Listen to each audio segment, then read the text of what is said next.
तीसरी बात देखो, फ्रीक्वेंसी, ये सेकंड पॉइंट है। फर्स्ट पॉइंट वर्क फंक्शन का हो गया, तीसरा पॉइंट समझो frequency.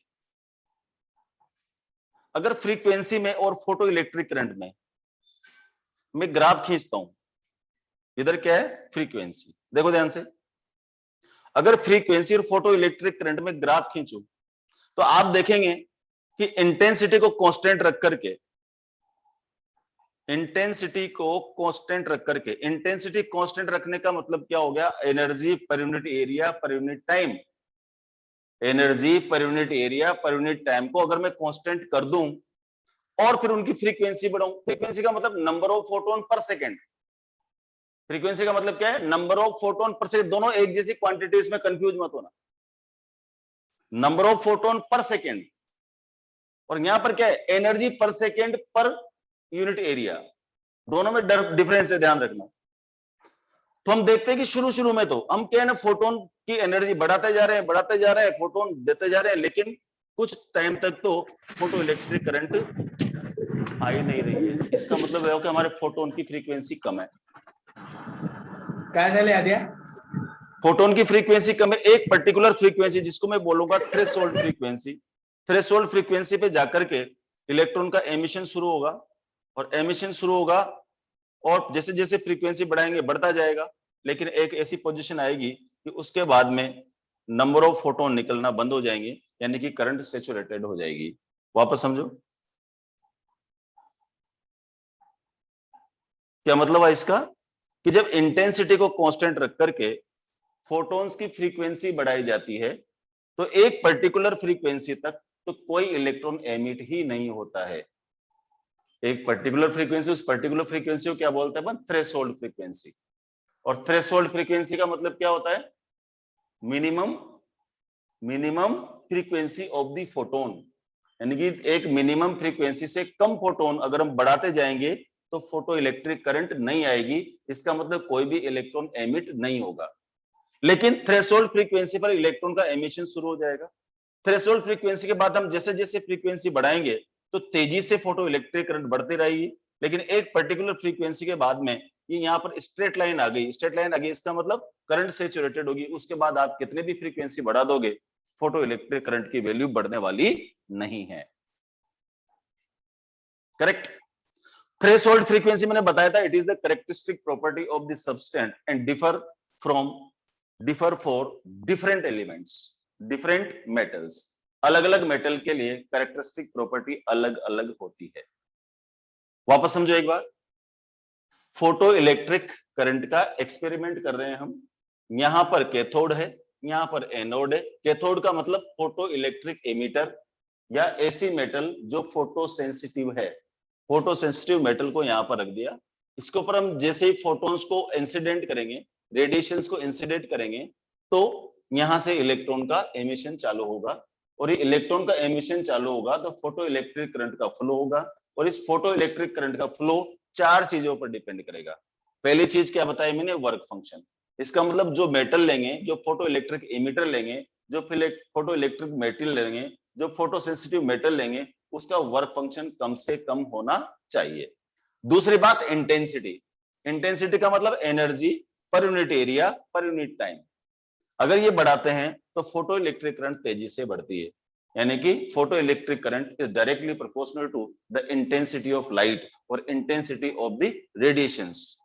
Number third, frequency. Frequency का मतलब होता है number of photon per second. अगर किसी सरफेस पर number of photon per second में बढ़ाता हूं, और अगर तो शुरू शुरू में तो क्या होता है, कोई इलेक्ट्रिक करंट एमिट नहीं होती है।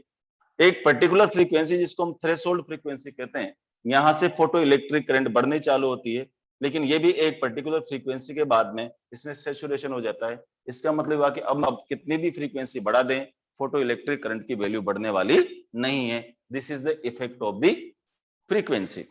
फ्रीक्वेंसी का मैंने बताया कि एक कैरेक्टरिस्टिक प्रॉपर्टी है, और ये मेटल टू मेटल डिफरेंट करती है। इसका मतलब एक मेटल के लिए अगर फ्रीक्वेंसी कम है तो दूसरे मेटल के लिए फ्रीक्वेंसी, थ्रेशोल्ड फ्रीक्वेंसी ज्यादा भी हो सकती है, और उसका फिर ग्राफ अपन बनाए तो ऐसा बनेगा। देखो लेकिन सेचुरेशन करंट जाकर के आगे ऐसे मिल जाएगी। ठीक है, तो इसको बोल दो मैं न्यू ए न्यू बी। अगर मान लो दो डिफरेंट मेटल्स हैं, एक ए मेटल है दूसरी बी मेटल है, तो दोनों के लिए जो थ्रेशोल्ड फ्रीक्वेंसी वो अलग अलग हो सकती है। एक ही मेटल के लिए फ्रीक्वेंसी सेम रहेगी, जबकि अलग अलग मेटल्स के लिए फ्रीक्वेंसी अलग अलग होगी, और इसको बोलते हैं अपन थ्रेशोल्ड फ्रीक्वेंसी। इसका मतलब ये हुआ कि अगर इंटेंसिटी को कांस्टेंट रख करके पहले फ्रीक्वेंसी बढ़ाते हैं, एक पर्टिकुलर फ्रीक्वेंसी तक फोटो इलेक्ट्रिक करंट नहीं होती, इसका मतलब फोटो इलेक्ट्रॉन का एमिशन चालू नहीं होता है। एक पर्टिकुलर फ्रीक्वेंसी जिसको थ्रेशोल्ड फ्रीक्वेंसी कहेंगे, वहां पर जाकर के इलेक्ट्रॉन का एमिशन चालू होता है। उसके बाद जैसे जैसे फ्रीक्वेंसी बढ़ाते हैं, तेजी से इलेक्ट्रिक करंट बढ़ती है, फोटो इलेक्ट्रिक करंट बढ़ती है, और एक आफ्टर सम टाइम, या वो लोग एक पर्टिकुलर फ्रीक्वेंसी के बाद में आप कितनी भी फ्रीक्वेंसी कर दो, फिर फोटो इलेक्ट्रिक करंट बढ़ने वाली नहीं है। इस तरह की जो करंट आती है उसको बोलते हैं अपन सैचुरेशन करंट। फ्रीक्वेंसी होगी। लास्ट बात, बहुत इंपॉर्टेंट बात, चौथा जो पॉइंट है वो इन सबसे ज्यादा इंपॉर्टेंट है, और उसको बोलते हैं अपन पोटेंशियल। उसको क्या बोलेंगे बेटा? पोटेंशियल। ध्यान से देखो, मैं इसको ग्राफ से समझाने की कोशिश करता हूं आपको। देखो, ये एनोड, यहां पर अभी तो ये कहानी कि मैंने यहां कुछ भी नहीं लगाया। देखो मैं क्या कर रहा हूं, यहां से भाई, यहां से फोटोन्स ला रहा हूं, और फोटोन से इलेक्ट्रॉन निकल रहे हैं, और इलेक्ट्रॉन जा रहे हैं यहां पर एनोड पर पहुंच रहे हैं। एनोड के कारण इसमें सर्किट में करंट का फ्लो हो रहा है। लेकिन मान लीजिए मुझे इलेक्ट्रॉन को ज्यादा करना है, ज्यादा इलेक्ट्रॉन लाने। अब बेचारे के पास, इसके पास देखो समझते हैं अपन, मान लो इसका 2 इलेक्ट्रॉन वोल्ट वर्क फंक्शन है। अब एक फोटोन आया, कितने का? 3 इलेक्ट्रॉन वोल्ट का फोटोन आया। 3 इलेक्ट्रॉन वोल्ट का फोटोन क्या करेगा? यहां से 2 इलेक्ट्रॉन वोल्ट तो खर्च हो जाएंगे इलेक्ट्रॉन को बाहर निकलने में, और 1 इलेक्ट्रॉन वोल्ट से ये चलेगा। लेकिन मान लो इनके पास सफिशिएंट एनर्जी नहीं, तो यहां तक नहीं पहुंचेगा। तो यहां तक नहीं पहुंचेगा, तो यहां से इलेक्ट्रॉन निकलते रहे, फोटो इलेक्ट्रिक करंट में उनका कोई कंट्रीब्यूशन नहीं होगा। फोटो इलेक्ट्रिक करंट में तो कंट्रीब्यूशन तभी होगा जब ये इलेक्ट्रॉन ए पर पहुंचे। तो हम क्या करते हैं, इस ए पर इन इलेक्ट्रॉन को पहुंचाने के लिए यहां पर इसको पॉजिटिव पोटेंशियल दे देते हैं। समझ रहा ध्यान से? इसको पॉजिटिव पोटेंशियल दे दिया। अब ये प्लस है तो क्या करेगा? इलेक्ट्रॉन को खींचने लगेगा। अब ये इलेक्ट्रॉन क्या होगा? इसकी तरफ बढ़ने लग जाएंगे। इसका मतलब ये होगा कि जैसे जैसे पॉजिटिव पोटेंशियल को मैं इंक्रीज करूंगा,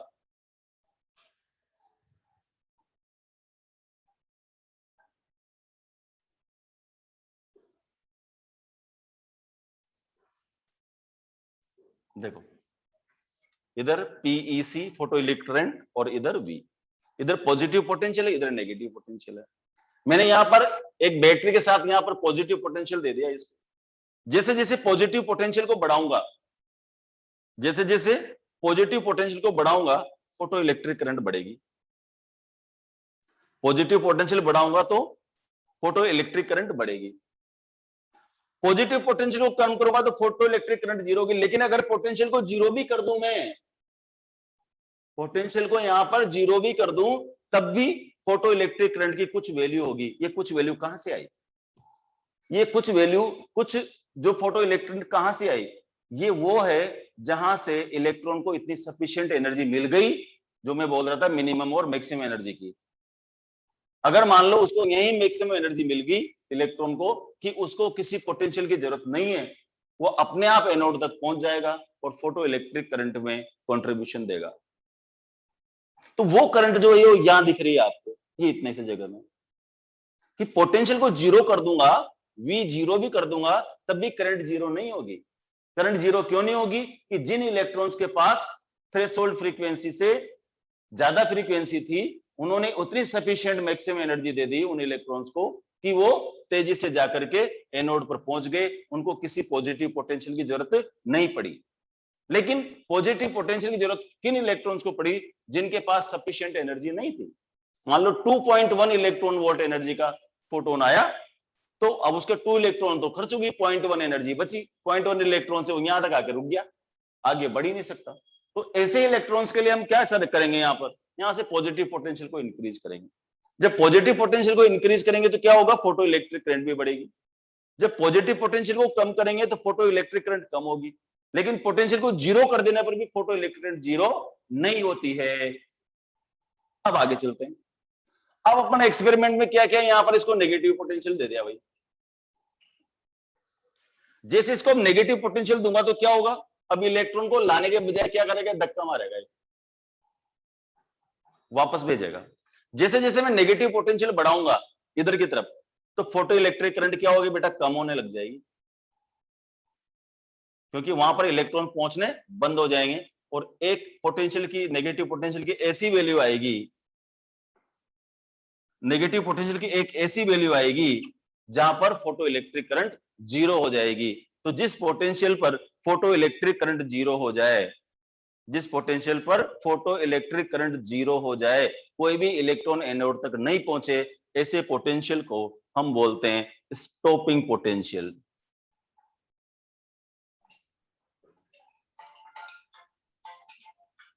इस पोटेंशियल को क्या बोलते हैं, स्टॉपिंग पोटेंशियल बोलते हैं।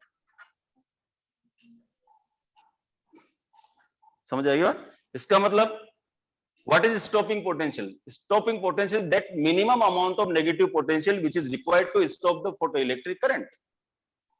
माधव थोड़ी देर से बात करता हूं ना, तो वापस समझो एक बार, जैसे जैसे पॉजिटिव पोटेंशियल बढ़ाएंगे फोटो इलेक्ट्रिक करंट बढ़ेगी, पॉजिटिव पोटेंशियल को कम करेंगे फोटो इलेक्ट्रिक करंट कम होगी। लेकिन पोटेंशियल जीरो हो जाने पर भी, पोटेंशियल जीरो हो जाएगा तभी फोटो इलेक्ट्रिक करंट जीरो नहीं होगी, क्योंकि वहां पर कुछ इलेक्ट्रॉन ऐसे भी होंगे जो बिना किसी पोटेंशियल के वहां तक पहुंच जाएंगे। 2 मिनट रुको, मैं अभी दोबारा पढ़ाता हूं, 1 मिनट रुको ना। तो ये तो हमारा पोटेंशियल था। तो इसका मतलब ये कि एक्सपेरिमेंट में हमारे पास 4 चीजें हैं। मैं दोबारा एक बार नाम लेकर के रिपीट करता हूं। पहली बात तो, जो फोटो इलेक्ट्रिक करंट को प्रोड्यूस करने के लिए हमें फोटो सेंसिटिव मेटल चाहिए, सीजियम है, रूबिडियम है, या इस तरह की पोटेशियम है, ऐसी कुछ मेटल्स हो। सबसे अच्छी जो होती है वो होती है सीजियम और रूबिडियम। 4 चीजों पर फोटो इलेक्ट्रिक करंट डिपेंड करेगी। नंबर 1 डिपेंड करेगी किसके ऊपर, वर्क फंक्शन पर, कि हम ऐसी मेटल है जिसका वर्क फंक्शन कम से कम हो, ताकि हमें फोटोन की एनर्जी कम भी हो तब भी वहां से इलेक्ट्रॉन का एमिशन चालू हो जाए। नंबर 2, दूसरी बात है कौन सी, इंटेंसिटी। इंटेंसिटी का मतलब क्या होता है, एनर्जी पर यूनिट एरिया पर सेकेंड। अगर एनर्जी पर यूनिट एरिया पर सेकेंड, हम एनर्जी कहां से आएगी, फोटोन से, तो हम इतनी एनर्जी के photon per second per unit area अगर अपन डालेंगे तो क्या होगा, फोटो इलेक्ट्रिक करंट बढ़ेगी। और photo electric current is directly proportional to the intensity of the photons. Photons की इंटेंसिटी के डायरेक्टली प्रोपोर्शनल है। जैसे जैसे इंटेंसिटी बढ़ाएंगे फोटो इलेक्ट्रिक करंट भी बढ़ेगी। तीसरा नाम बोला मैंने, फ्रीक्वेंसी। अगर मैं इंटेंसिटी को कांस्टेंट कर दूं, इंटेंसिटी को कांस्टेंट करके अगर फ्रीक्वेंसी बढ़ाता हूं, तो एक पर्टिकुलर फ्रीक्वेंसी तक तो there is no emission of the photo electrons at all. एक पर्टिकुलर फ्रीक्वेंसी तक इलेक्ट्रॉन का एमिशन चालू ही नहीं होता। एक जिस पर्टिकुलर फ्रीक्वेंसी पर इलेक्ट्रॉन का एमिशन चालू होता है, आप लोगों को 2 दिन से बता रहा हूं कि उस फ्रीक्वेंसी को बोलते हैं threshold frequency. Threshold frequency is the characteristic property of the metal which differs from metal to metal, but the does not depend on any shape and size. एक ही मेटल के डिफरेंट तरह के अगर मान लीजिए टुकड़े हैं, तो उनकी सबकी थ्रेशोल्ड फ्रीक्वेंसी सेम होगी, लेकिन अलग अलग मेटल की जो थ्रेशोल्ड फ्रीक्वेंसी होगी अलग अलग होगी। तो थ्रेशोल्ड फ्रीक्वेंसी पे जाकर के इलेक्ट्रॉन का एमिशन चालू होता है। थ्रेशोल्ड फ्रीक्वेंसी से ज्यादा फ्रीक्वेंसी बढ़ाते हैं तो पहले तेजी से फोटो इलेक्ट्रिक करंट बढ़ती है, लेकिन एक पर्टिकुलर फ्रीक्वेंसी के बाद में करंट सैचुरेशन आ जाता है। सैचुरेशन का मतलब उसके बाद हम फ्रीक्वेंसी कितनी भी बढ़ा दें, उसके बाद में फोटो इलेक्ट्रिक एमिशन बंद हो जाता है, मतलब सैचुरेशन हो जाता है। उससे ज्यादा इलेक्ट्रॉन्स पर यूनिट टाइम आगे नहीं बढ़ते हैं, यानी कि फोटो इलेक्ट्रिक करंट कांस्टेंट हो जाती है। समझ आ गई बात? चौथा बताया मैंने, पोटेंशियल। अगर इलेक्ट्रॉन्स के पास इतनी एनर्जी है कि वो आराम से एनोड तक पहुंचे, तो उसमें तो हमें कोई टेंशन नहीं है। लेकिन कुछ इलेक्ट्रॉन्स ऐसे भी हैं जिनके पास वर्क फंक्शन के बराबर ही एनर्जी थी, या वर्क फंक्शन से बराबर एनर्जी से ही कुछ ज्यादा एनर्जी थी, तो फिर उस केस में क्या होगा, जिनके पास एनर्जी थी वो तो एनोड तक पहुंच जाएंगे, लेकिन जो नहीं पहुंच पा रहे हैं उसके लिए हम क्या करते हैं, एनोड को पॉजिटिव पोटेंशियल दे देते हैं। और पॉजिटिव पोटेंशियल की वैल्यू जैसे जैसे बढ़ाएंगे फोटो इलेक्ट्रिक करंट नेचुरली बढ़ेगी। आप समझ सकते हो, पॉजिटिव पोटेंशियल इलेक्ट्रॉन को अट्रैक्ट करेगा तो जल्दी जल्दी इलेक्ट्रॉन उस तरफ जाएंगे, जल्दी जल्दी जाएंगे तो फोटो इलेक्ट्रिक करंट भी बढ़ेगी। जब पॉजिटिव पोटेंशियल को डिक्रीज करते हैं तो फोटो इलेक्ट्रिक करंट नेचुरली कम होगी। लेकिन पोटेंशियल को मैं जीरो भी कर दूं, जीरो पोटेंशियल भी पर भी फोटो इलेक्ट्रिक करंट जीरो नहीं होती है, क्योंकि आपको पता है कुछ ऐसे इलेक्ट्रॉन भी है जिनके पास मैक्सिमम काइनेटिक एनर्जी है, और उस मैक्सिमम काइनेटिक एनर्जी को किसको बोलेंगे, जो उनको एनोड तक पहुंचाने के लिए सफल हो जाए।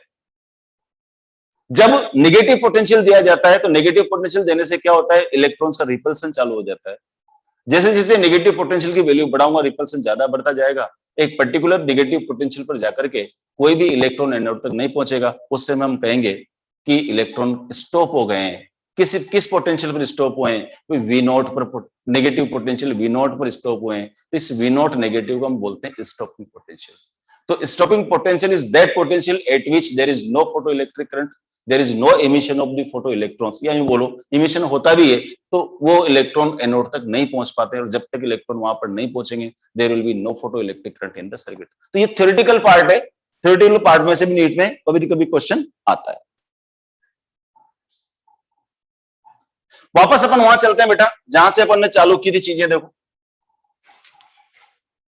अब थोड़ी सी मैथमेटिक्स की बात करते हैं, इसके बारे में मैंने बहुत बता दिया आपको कि अगर के मैक्सिमम है तो H new minus nu note, आपको पता है एच प्लैंक्स कांस्टेंट है, न्यू फोटोन की फ्रीक्वेंसी, और न्यू नोट क्या है, थ्रेशोल्ड फ्रीक्वेंसी है। ठीक है, अच्छा भाई अब यहां से बहुत सारी जो चीजें चाहिए निकाल लो यार। मान लो तुम्हें न्यू नहीं दे रखा, लेमडा दे रखा है, तो यह क्या लिख दूंगा, C by lambda minus C by lambda naught. तो क्या बन गया, H C 1 by lambda minus 1 by lambda naught. अगर एनर्जी चाहिए काइनेटिक एनर्जी तो यहां से मिल जाएगी।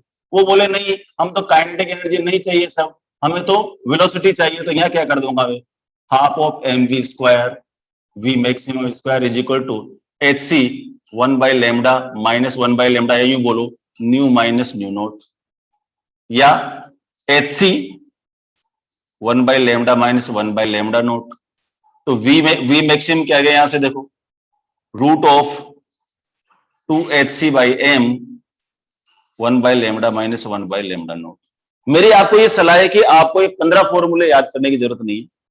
फोटो इलेक्ट्रिक इफेक्ट में कुल मिलाकर के एक फॉर्मूला नजर आ रहा है आपको कि maximum is equal to h times nu minus nu note.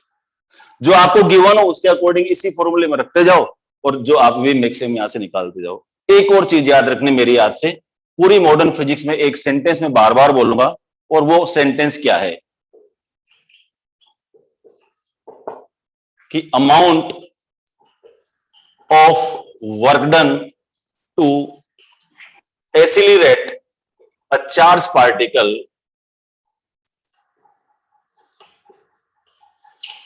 amount of work done to accelerate a charged particle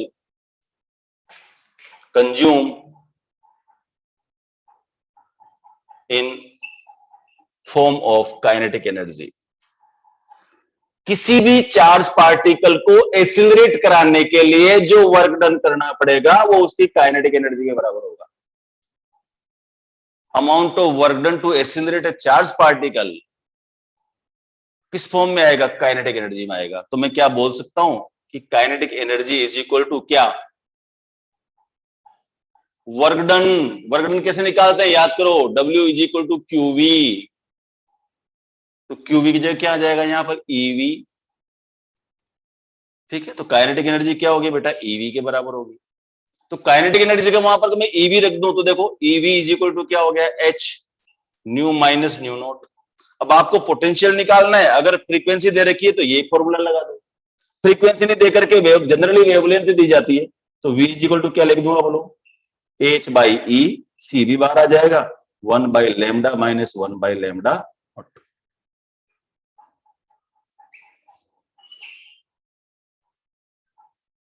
ठीक है बात। तो इनसे आप जो मर्जी चाहे, जितने मर्जी चाहे फॉर्मूले बना लो, और इक्वेशन में केवल दो ही है। क्या इक्वेशन है कि एक तो मैक्सिमम काइनेटिक एनर्जी दो जगह यूज कर सकते हैं अपन। एक तो kinetic energy equal to E V यानी कि चार्ज इनटू पोटेंशियल डिफरेंस, और दूसरा kinetic energy H times nu minus nu naught. इन दोनों इक्वेशन को मिक्स करके आप दो कितने भी चाहे फॉर्मूले बना लो। वो वेलोसिटी पूछे वेलोसिटी निकालो, एनर्जी पूछे एनर्जी निकालो, फ्रीक्वेंसी पूछे फ्रीक्वेंसी निकालो, वेवलेंथ पूछे वेवलेंथ निकालो, जो आपकी मर्जी आप निकाल सकते हो। केवल एक तरह के फॉर्मूले बचे हैं इसमें, जो मैं बोलूंगा रेडिएशन प्रेशर के नाम से। कल का लेक्चर बहुत इंपॉर्टेंट होगा, radiation pressure, intensity, power, energy, ये कुल मिलाकर एक फाइनल है इसका, जो मैं कल आपको बताने वाला हूं। कृपा करके आपके पास जो भी शीट है, शीट मेरे पास नहीं, मेरे पास भेजता हूं कल मैं आपको, इसकी प्रैक्टिस करें। इसमें मॉडर्न फिजिक्स में आप जितनी प्रैक्टिस करोगे उतना ही अच्छा है। और मॉडर्न फिजिक्स के बारे में मैंने बताया था, इसका कोई भी सवाल किसी भी बच्चे का गलत नहीं होता है अगर वो थोड़ी सी मेहनत करता है, और कम से कम 10-11 क्वेश्चन आएंगे। ठीक है, it is too hot today. Sir वो काइनेटिक एनर्जी वाला एक बार रिपीट कर दो ना। काइनेटिक एनर्जी में क्या हुआ बेटा कि इस स्टॉपिंग, वहां पर स्टॉपिंग पोटेंशियल है ना, वहां तक तो अपने जीरो हो गई। अब काइनेटिक एनर्जी क्या है, अगर हमारे पास इलेक्ट्रॉन के पास इतनी एनर्जी है, सफिशिएंट एनर्जी है, जो उसको यहां तक, कहा गया एनोड, एनोड तक पहुंचाने के लिए खत्म हो जाए, एनोड तक पहुंचा दे, तो वो उसकी मैक्सिमम काइनेटिक एनर्जी होती है। अदरवाइज काइनेटिक एनर्जी तो थोड़ी थोड़ी सबके पास होती है, जो बाहर निकलता है उसके पास भी है, लेकिन मैक्सिमम काइनेटिक एनर्जी का मतलब क्या हुआ, इतनी एनर्जी कि वो उसको कहां तक पहुंचा दे, एनोड तक पहुंचा दे। और सर वो पॉजिटिव वाले का वो ग्राफ में बताए ना वो। हाँ, पॉजिटिव पोटेंशियल समझो ना, दोबारा समझ ले, ये देख,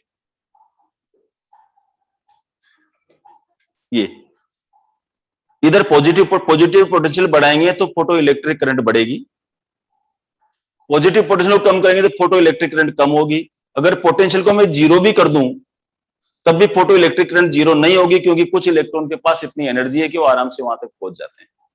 जब नेगेटिव पोटेंशियल देते हैं तो फोटो इलेक्ट्रिक करंट धीरे धीरे कम होती लगती है, कम होती होती यहां पर आकर के जीरो हो जाती। अब यहां से कोई भी इलेक्ट्रॉन आगे नहीं बढ़ेगा। इस पोटेंशियल को, इस नेगेटिव पोटेंशियल को हम क्या बोलते हैं, स्टॉपिंग पोटेंशियल कहते हैं। यानी कि स्टॉपिंग पोटेंशियल एक ऐसा पोटेंशियल है जिस पर कोई भी फोटो इलेक्ट्रॉन एनोड तक नहीं पहुंचेगा, सर्किट में फोटो इलेक्ट्रिक करंट का फ्लो नहीं होगा। करेक्ट? मैं इसके नोट्स भी भेजता हूं आप लोगों को और इसके प्रॉब्लम्स भी भेजता हूं। ठीक है? सर कल का टाइम?